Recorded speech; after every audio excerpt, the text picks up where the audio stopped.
Good morning, it's Darren, and it's 2 days away from the launch of my book, Querying the Way, Navigating Leadership Ethics from the Margins. And in my background image is yet another picture of the Lachine Canal, where I live in Montreal. Absolutely beautiful. Plays a theme throughout the book. A thought for today about what to expect from the book. What do you know? What do you know for certain? We are living in an age right now when knowing in the sense of facts, in the sense of falsehoods, in the sense of outright lies, in the sense of the wealth of information that we have and whether or not that information is accurately and factually presented or whether it is disrupted and made false in some way to mislead people.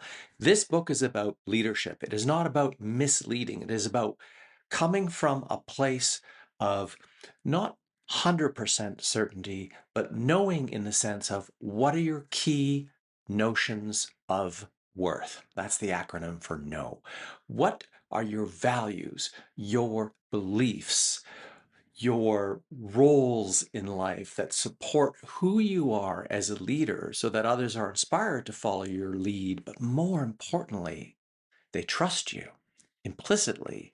They know you are a person of good character, that you have an ethical code of conduct. But here's the thing, what do you know for sure?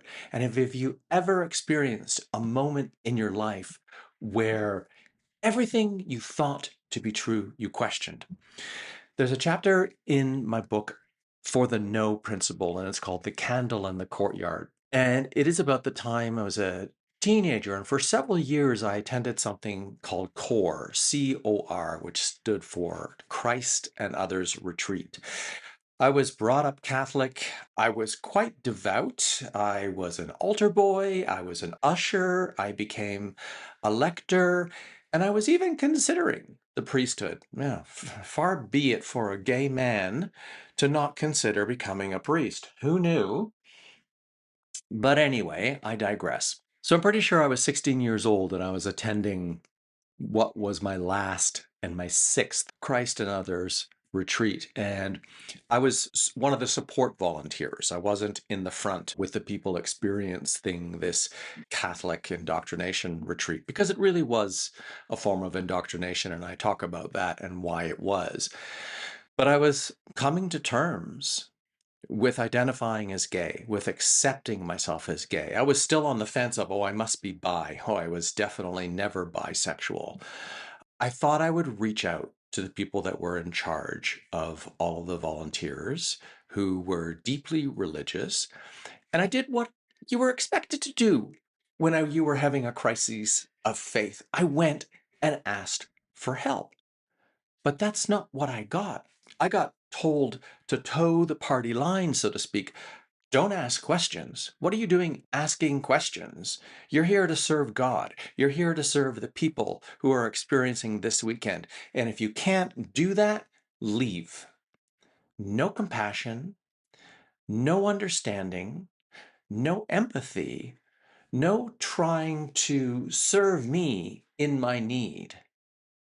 That's not leadership.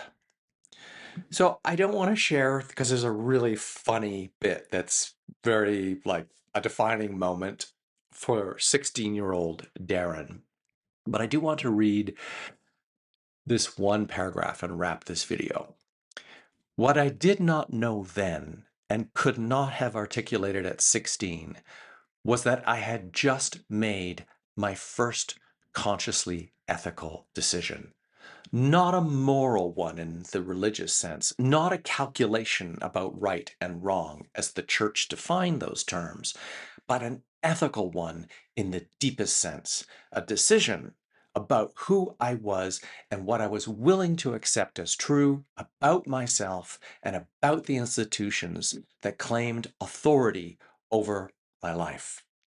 The church, the Catholic Church at that time, had been telling me, without quite saying it, that there was something wrong with me, that who I was and who I was only beginning to understand myself to be was incompatible with belonging.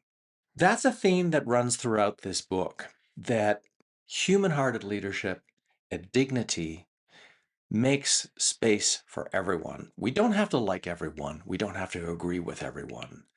But it starts from this principle of knowing, not knowing a binary right versus wrong, but knowing when we're not acting with respect for others, knowing when our values are in conflict with the values of other people that are compromising their freedom to be who they are as human beings. I think an important point I make very gently but consistently throughout the book is that none of us have any right to decide who belongs and who doesn't. That would be my question for you today to consider. What do you know to be true?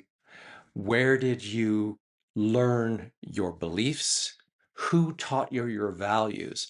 And have you ever backed up to go, why is this important to me? Where did I learn this? Is this serving me or is this causing potential conflict in my life? Oh, and please do buy the book when it launches on Thursday.